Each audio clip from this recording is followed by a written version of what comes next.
আসসালামু আলাইকুম।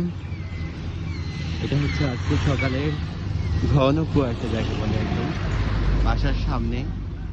মনে হচ্ছে শীত চলে যাবে, তো শেষ একটা কুয়াশা মানে প্রকৃতিকে উপহার দিচ্ছে। অনেক কুয়াশা, বরাবরই কুয়াশা আমার অনেক পছন্দ। আজকে শীতের আভাসটা কম, বাট কুয়াশা অনেক বেশি। দেখুন কত সুন্দর লাগছে দেখতে।